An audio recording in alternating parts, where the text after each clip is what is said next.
Sound check, 1, 2, sound check.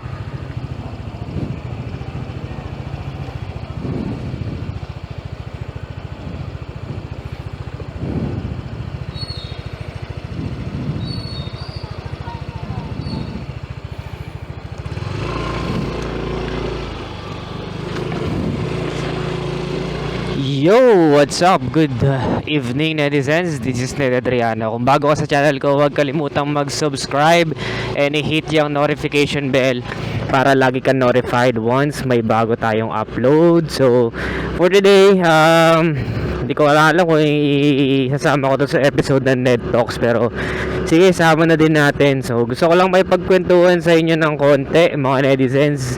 So, hindi tayo magiging masyadong formal approach ngayon sa vlog na to. Pasensya kung gabi medyo mas gumagana utak ko lagi pag gabi, sa totoo lang nagtrabaho din kasi ako sa call center dati, so baka doon ko nakuha mas productive ako actually pag gabi tapos pag umaga medyo ewan ko, tulog din yung utak ko. So ngayon pag-usapan lang natin yung mga matitipid na motor, ganoon siguro. Yung hindi ko rin kasi nabigyan ng emphasis masyado yung semi-automatic segment dun sa last Net Talks episode natin about sa manual, bakit ka dapat mag-manual na motor. So ngayon, check natin, pag-usapan naman natin yung mga matitipid na motor. Wala, pag lang tayo, chill talk lang, kumbaga tamang gusto ko may pagkwentuhan sa inyo kasi alam nyo naman, di ba, hindi naman tayo suplado sa comment section dyan. Yung mga gusto magpa-shoutout, sina-shoutout ko agad-agad sa vlog, sa susunod na vlog. Yung mga gusto magpa-shoutout, comment lang kayo dyan, tapos sinasagot ko rin lahat ng comments nyo, hate comments or not, sinasagot ko, di ba? So ayun, pag-usapan natin yung mga matitipid na motor. Pero kasi akong tropa nakakwentuhan ko, so kumuha siya ng hulugan ng motor, yung NMAX ba o Aerox, basta yung medyo big time na scooter, no? Tapos due to life events na hindi naman natin mapipigilan, nawalan siya ng work. Okay, nawalan ng work. Tapos medyo syempre problemado tayo ngayon sa bills. Tapos yun lang, parang napaisip tuloy ako sa kwentuhan namin, no. Minsan galing kasi ako sa semi-automatic. Parang kasi hindi ba kung kukuha ka kasi ng motor, mas maganda kung hindi ka lang din naman makakapag-expressway o di naman din na expressway legal yung motor na kukunin mo. Doon ka na sa matipid sa gas, para at least win-win situation ka pa din, di ba? Iba kasi tayo ng taste pagdating sa pagmumotor, di ba? Pero isa lang ang sigurado, you're gonna love what you have right now. Love your own lagi, sigurado yan. Kahit nga yung mga motor na may issues, di ba, ino-overlook na natin yung mga issues nila kasi gusto mo at mahal mo yung motor mo. So my point there is, yun nga, dun sa mga matitipid na motor na matipid kung hulugan sa monthly tsaka sa gas, mga matitipid na motor. So napag-isip-isip ko yung semi-automatic. Dati semi-automatic kasi gamit ko nandun siya sa gitna ng ng scooter at I'm automatic at manual transmission. So parang scooter tsaka yung mga manual transmission, nandun siya sa gitna Sa scooter kasi, sa mga automatics, di ba, ang kagandahan dyan is yung comfort. Yung napag-usapan nga natin sa Ned Talks, kung bakit ka dapat mag-automatic transmission. Kung di nyo pa napanood, yan, check nyo lang sa video section ng channel ko, nandyan lang yan, or sa playlist Ned Talks.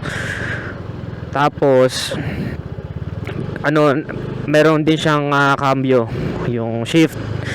Pwede ka mag-shift din ng gears. So very important yun pagdating sa engine brake, sa acceleration. Malikabok. Hey! sorry. Naano ako sa alikabok, mahina. Allergic ako. So yun, parang pag nag-semi-automatic ka, nandun ka sa gitna alam mo yun, may compartment yung kadalasan sa mga semi-automatic at tipid sa gas. Tapos control and excitement, meron pa rin cambio, makapag-gears ka pa rin. Sarap mag semi-automatic. Kumbaga kung practical ka, kagaya ka nung halimbawa nangyari sa kaibigan ko due to unexpected life happenings and events, life changes, di ba? Tapos mawawalan ka ng panghulog. Maigi na dun ka na muna sa sa practical. Diba? Ika nga, tontuwa nga ako dun sa mga comments nyo eh. Kung kung natututo kayo sa akin, mas natututo pa ako minsan sa mga comments nyo, di ba? Sabi nga, may nagsabi na huwag ka masyadong mag-invest sa mga bagay na di mo naman pagkakakitaan. Mas mahalaga nga na ma-serve nyo yung purpose nya. Ano bang dahilan ba't ka nagmumotor, di ba? Para makarating point A to point B ng ligtas, ng tipid, iwas sa traffic, such things. So, di mo naman kailangan lagi not to be fancy, makisabay sa uso, may pagsabayan sa mga kaibigan mo kung magaganda yung kanila. Hindi naman palaging dapat ganun eh. Kung may babalik ko, since ito nare-real talk ko pa kayo, wala pa naman ako mga sponsors ngayon eh. Wala pa namang kinikilingang brand. So, yung mga review ko, actually, yung makakakuha pa kayo ng pinaka-honest na review kahit na yung iba nambabash, no? Pag nagre-review ako ng motor, sinasabi ko talaga yung bad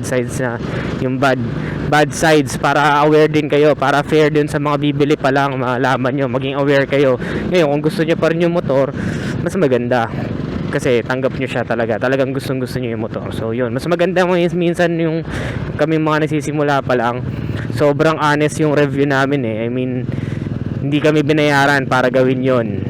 It's our own decision, it's our own content. So lahat ng pwede namin sabihin, wala namang nagbayad sa amin, di ba?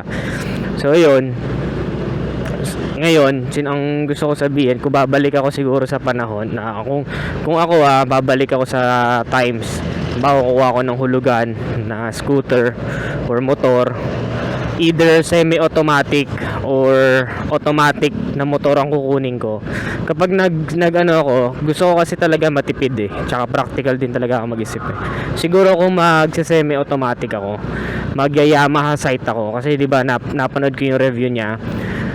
Sobrang tipid, nanalo siya sa endurance. Ay, nakalimutan ko ang tawag doon. Basta yun, turo nyo sa akin kung anong tawag doon sa comment section. Yun, yung patipidan ng gas, diba? Nanalo yun eh, Yamaha Sight. That time, hindi ko lang alam kung ano standing ngayon eh. Kung ano ng updates. Tapos Honda Beat naman, pagdating sa automatic, Honda Beat. So, isang Yamaha Sight, isang Honda Beat. Kung babalik ako sa panahon na kukuha ulit ako ng motor, kung back to zero, yun yung mga nagtatanong sa akin kung anong marirecommend ko motor, yun pagdating sa katipiran, yun yung marirecommend ko na motor. Kung hindi naman kayo maarte, gusto nyo lang makarating point A to point B, so wala naman silang binayad sa akin, so I'm free to tell you kung ano yung talagang gusto ko. Teka lang stop lang ako saglit, may susunduin ako yung tropa ko. Ito na dito na pala na tol, nagbablog ako tol eh. Sutin mo to tol. Kung sa may mic, habol sa stoplight. Ayun, may photoshoot kami eh. Photoshoot! Artista kami ngayon, may photoshoot. Andun yun tol, kachat ko. Tol, nagbablog lang ako tol ah. Ayun, so kasama ko nga yung tropa ko. Pero hindi siya yun yung nung sabi kong kumuha. Ayun, so yun, Honda Beat o kaya Yamaha Sight. Yun yung gusto ko sanang kuhanin kung babalik ako sa panahon na wala pa akong motor. Yun ang gusto kong kunin. Practical, tipid sa gas. Tapos pagka nga pala after a year, napansin nyo yung motor nyo na lumalakas na sa gas, yun yung sinasabi ko mga preventive maintenance, yung tune up, tapos palit na kayo ng air filter nyo. Yan, mga simpleng bagay. Ito kasi sa akin naka-isang taon na, sabi ko ba't parang lumalakas sa gas, nadismaya ako ayun, so preventive maintenance ko to. Vlog ko yun para makita nyo yung gamit ko, yung tatanong ng gamit ko ngayon. Currently motor ko Mio Soul I-125. Shout out kay Sir Prince Calcada, kung tama man yung pagkakabasa ko. papahiram niya sa atin yung NMAX niya. So magkaka-NMAX review na tayo early 2020 or bago matapos ng taon siguro. May upload ko na yon kasi parang around December 26 yung usapan namin eh. Dami ng tao ngayon. Shoutout sa mga taga Santa Rosa, Laguna. Kita-kits tayo sa daan. Guys, ewan ko kung makilala nyo ako. May ilan nakakilala na sa akin dito. Tapos yung iba, kita nyo lagi kong dinadaanan dun, diba? Yung Bakubakong daan. Shortcut lang kasi yun, hindi yun main road. So iba lagi nagtatanong sa akin, ba't ganyan yung kalsada sa inyo? Sobrang bakubako, ganyan, di ba yan nabibigyan? Tapos may poste pa daw sa gitna. Ang kakatuwa kayo, lahat napapansin nyo. Pati yung cellphone ko nandyan. Papansin nyo, nakakatakot daw yung pag-alog. So, papalit na rin tayo nyan, guys. Antayin nyo lang, siguro by January ga-apply tayo ulit para dual income. Meron na sa vlogging, meron pa sa regular work. Para dalawa yung source of income natin, makaipon-ipon tayo.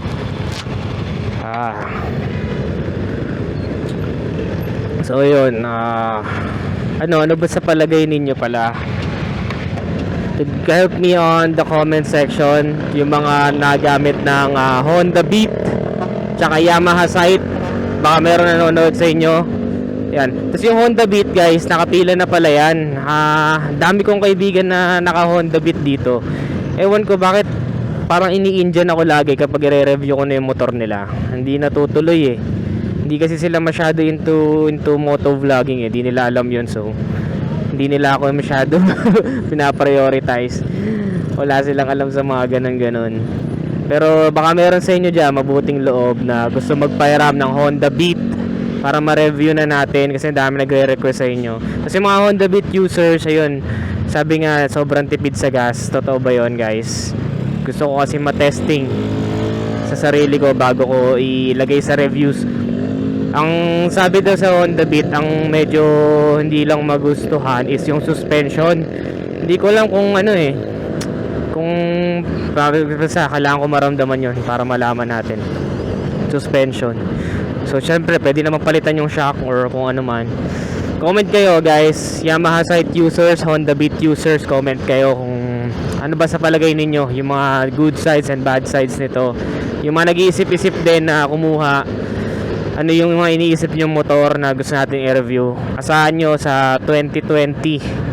Naku po, ang dami na nating reviews, sobra. Tad ako actually, ang dami ko nakapila. Sadyang sumabay lang sa holiday season kaya hindi natin mapagbigyan lahat. Hindi natin maset eh. Or ako yung hindi mapagbigyan kasi may lakad nga sila. So yun, madilim na ulit yung daan dito. Yun lang siguro. Wala na akong gusto. Basta mag-comment lang kayo sa baba. Yung mga nagpapa-shoutout ko kayo sa dulo na itong vlog. Stay tuned. Yung mga gusto pa mapa-shoutout, comment lang kayo dyan sa baba. Ride safe always. Advance Merry Christmas. 23 na ngayon. Siguro ma-upload ko to sa Pasko na. Yun, supportahan nyo din yung mga ganitong vlogs natin. Personal vlogs lang.